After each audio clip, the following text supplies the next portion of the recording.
What up, guys? My name is Brown Chronicles, episode 21. This is the sports section. How you guys doing? Hope you guys have been having a good week. Don't forget to like and subscribe to my videos. Please come back and hear my beautiful voice. Let me talk to you guys some more. And thank you so much for coming back if you already are. And if you haven't, please give another video a chance. Hope my voice does enough for you. Getting into it, I'll do college football first this week instead of NFL first. College football is more of a whirlwind of funny for me. USC had a bye week. Penn State lost again. Texas lost again. Penn State lost to 0-4 UCLA. Texas lost to Florida. They're both not worth talking about anymore, I feel. The conversation's kind of done until they want to be relevant teams. They've lost to no ones and beaten no ones. So, like I told you guys, it's kind of you kind of make your own bed now in the CFP world of 12 teams in a playoff. You need to have real wins and real teams you play every year. You can't keep playing FCS, James Madison, and Nevadas and UNLVs and expect the committee to care about those kind of wins. If you want real results, you probably should try a little harder. And Penn State beating a bunch of FCS teams, Texas beating UTSA and UTEP doesn't really look good on your schedule when you lose to Florida, who had a losing record, when Penn State loses to UCLA, who was 0-4 and had no hope at all, already fired their head coach. So those teams are dead to the conversation about the CFP. What about Clemson that blew out UNC? Very good statement win. Bill Belichick, I feel bad for you not being a successful coach in the college football ranks. It's kind of sad.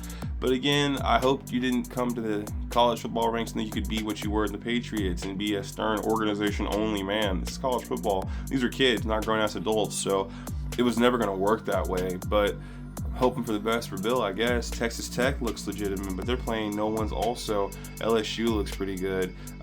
Oregon looks really great. Miami looks really great. Alabama, another statement win against Vandy. Tennessee looks pretty good.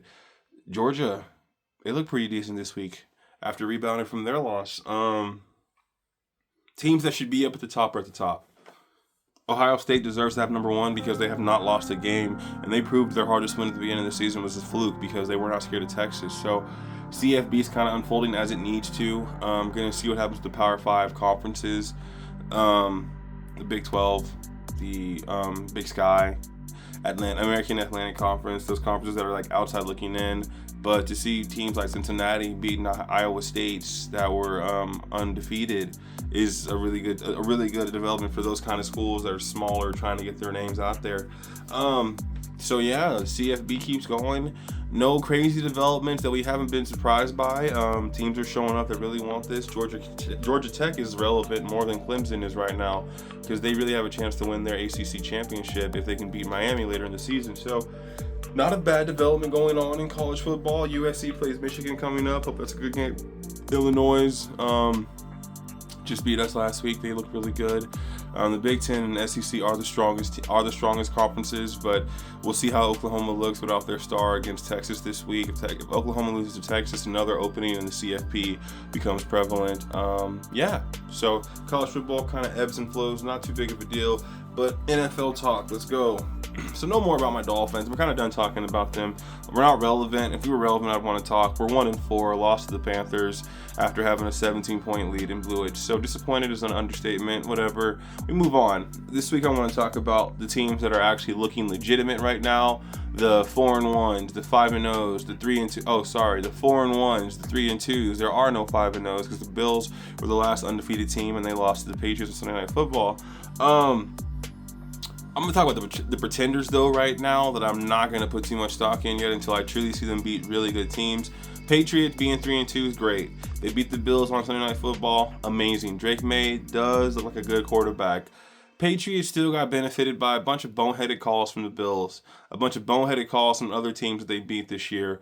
They had 5 turnovers against the Steelers 2 weeks ago. I'm not going to sit here and pretend that 3-2 means so much because, again, as a Dolphins fan, we've been 3-2, we've been 4-2, we've been 5-2, we've been 2-3, 2-4, and still have the same result, the same 500, you're okay, you're not great kind of result.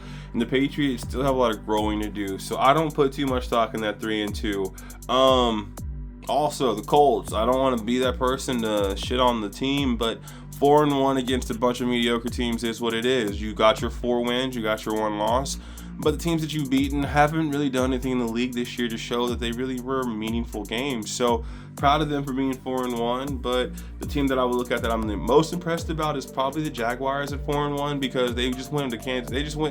They just played Kansas City on Monday Night Football in Jacksonville and came away with a 99-yard pick six, a game-winning touchdown stumble into run by Trevor Lawrence, and they are tied for first in the AFC South with a Colts team that has not been tested the same way they've been tested. So I like the Jags' chances a lot more. In the NFC South, I like the Bucs a lot. Baker Mayfield is legit. 4-1 is a good record, but again, with Baker Mayfield, the same way I feel about Tua, there's a certain level of greatness they can reach, but then if everything around them isn't going right, it kind of crumbles the whole conversation of being a complete team. So they look good right now. Hope Mike Evans gets back.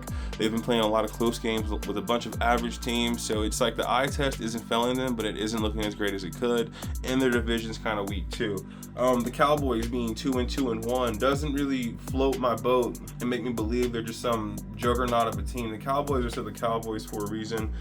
Dak Prescott looks amazing. Their offense looks great. Their defense looked good, albeit against the Jets team they still gave 22 points to. But that being said, they have a chance to get a wild card because the NFC isn't just busting with a lot of super good teams. Best win of this week was definitely the Commanders beating the Chargers. The Chargers, who my Dolphins play next week, have been talked about as a darling of this year, and I look at you guys about Justin Herbert and Tua Tagovailoa, and I say they're a pick apart in the draft in 2020, and Tua has a better record and a better overall stat sheet than Justin Herbert because of the size, though, because he's 6'5", 250. Cannon of an arm, mobile, athletic quarterback. Justin Herbert always wins these conversations. Well, he lost on Sunday after having a 10-point lead. His O-line's depleted. He keeps getting hit. It's going to end up catching up to him at the end of the season, where Tua is avoiding sacks, not taking hits, doing the right thing with the ball, and still losing games. It's unfortunate, but the Chargers should be 5-1. They should be 4-1, not 3-2. So they're kind of a little bit on the ropes, where it is good that they have adversity at the beginning of the year, but their O-line being hit and depleted like this is going to be a question when they get back to playing the Chiefs again and the Broncos again and the Raiders again after I've already beaten them earlier in the season. So, and also the Chiefs losing to the Jaguars. I know they're 2-3. This guy is not falling to Kansas City. Please be real. The Chiefs are such a talented team. They are not scared about what adversity brings or what happens when they throw a 99-yard pick six and they lose a game because they just didn't have time to actually go down the field. I still believe in the Chiefs. I believe in Andy Reid and Patrick Mahomes more than anything because they just have done this. And I told you guys when they were 1-2, listen here, they always find a way. It's just a Kansas City conversation of always finding a way to be important. Biggest fraud alert is definitely going to the Philadelphia Eagles. They had the same issue 2 years ago when they went 10-1 and then lost 5 of the last 6 to end the season. This is about the same conversation. Start the season 4-0, lose a game, but then look like you don't know what offense is. I like Jalen Hurts. He's my starting quarterback in fantasy. Goddamn, all he trusts is his fucking tight end. He only trusts his tight end and his big body wide receivers. A.J. Brown and Devonta Smith are afterthoughts in this offense. Saquon Barkley averaging 1.9 yards a carry is disgusting, okay? That. My Dolphins have a problem with an O-line. The Eagles' O-line has been their superpower for the last 3 years, and their O-line is getting bullied this year. And that's a problem. It's a real big problem. I say fraud alert because they should have lost to the Rams. They should have lost to the Bucs, if we're being honest. They've won games off the benefit of being a really high pedigree team, but I don't believe they deserve to win all those wins. So they're the team that I have on the biggest fraud alert, where if the sky comes crashing down, they start losing more than a few games in the next few weeks, we're going to have real questions about what this team looks like at the end of October, November, and if they really are destined for a repeat or if they're going to be out in the first round of the playoffs. So NFC West, the Niners looked really good, albeit with a banged up Mac Jones who was hurting himself and pushing himself to the limit, which he shouldn't really do. But Brock Purdy's hurt, so he's trying to do what he can. I believe in Matthew Stafford, Puka Nacua, Devontae Adams, and the Rams with Sean McVay. They've been there, they've done that, they've proven that they can win the biggest on the biggest stage. So I believe in them. The Seahawks are a great surprise at 4-1. Dominance. Sorry, at 3-2. Dominance, and their defense with Mike McDonald as their defensive coordinator and head coach is going to be amazing. I watched the Ravens 2 years ago and saw how good they were with him as a defensive coordinator, and that whole philosophy is transferred to Seattle beautifully. So he's doing the damn thing in Seattle. The Cardinals losing that heartbreaker to the Titans. Shout out to Cam Ward for getting his first win of his early NFL career. The Titans deserve to really put a lot around him, and I hope they get a few more wins, but they definitely might not have gotten it right with the coach they chose, but it is what it is. Cam Ward, I think, is the right quarterback choice. And looking around the rest of the league, I mean, the AFC South looks good. The AFC West, the AFC North, with the Steelers being in first place, and the Bengals, Browns, and Ravens being nothing. Look out for Aaron Rodgers to be able to make some noise and really just kind of stay afloat and get to the playoffs coasting, because at this point, if they can win 2 or 3 more games in the next few weeks, they'll be staring at 5-2, 6-2, and not have anybody on the schedule who scares them. So, they have the driver's seat. The Bills losing to the Patriots does not change that Josh Allen is a god in football minds, and that he will do whatever he wants when he needs to win games. So this is one of those like middle checks, because we're kind of at the quarter part of the year, week 5, seeing what teams are starting to finally do. But I'm telling you guys, for every team that's really getting a lot of talk about them and being hype and a signature win, and the Texans bouncing back against a really bad Ravens team, we don't know until we see what momentum does on both sides. Now we have teams like my Dolphins, backs against the wall, 1-4. You have no way to go but up unless you completely don't care about winning anymore. And then teams like the Chiefs, 2-3, who are right there on the horizon to being good, but just keep having baffling moments that just ruin games for them. So something's got to give on both sides. And then looking at the Colts, looking at the Jaguars, and asking myself the real stat that the law of averages states every single year we see this happen. 2 or 3 teams start so hot, look so good, fizzle out by the end of the season. 2 or 3 teams start out so bad, look like they're just done, down in the dumps, left for dead, go on a crazy hot run and make it to the playoffs. Which teams are they going to be? That's what I get excited about when we get to the ebbs and flows of the NFL season. Who's going to show up? Who's going to step up? Who really wants this? And who's already gotten lost in the headlights and thought to themselves, well, we're already 4-1, we're already 3-2. All we got to do is keep dominating. Or the other side, we're 1-4, man. We're 2-3. I want to win now. I'm tired of losing. Which side matters more to which team? And I'm excited to see which teams actually show up and want to play and actually value being marked among the greatest, or just want to be paid up and okay with where they live. So it depends on how you feel about football. But I always say, for all my frustration, all my love of the NFL and football in general, I'm not the one getting paid. I'm not the one playing these games. My legacy isn't on the line when I go out there and choke and shit the bed and I choke off a game. It's not me who's losing to that endorsement, who's having my name spoken in a negative connotation. That's not me.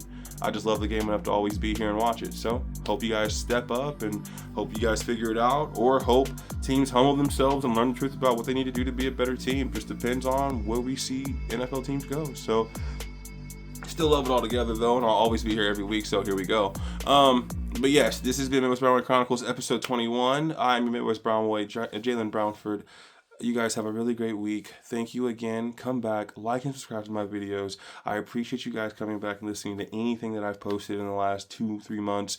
No matter what happens, if you guys listen to one video or all of them, 2 of them, I'm going to keep posting and keep coming back. I love doing this. I love talking about what I enjoy, so you'll expect to hear me more, because you will.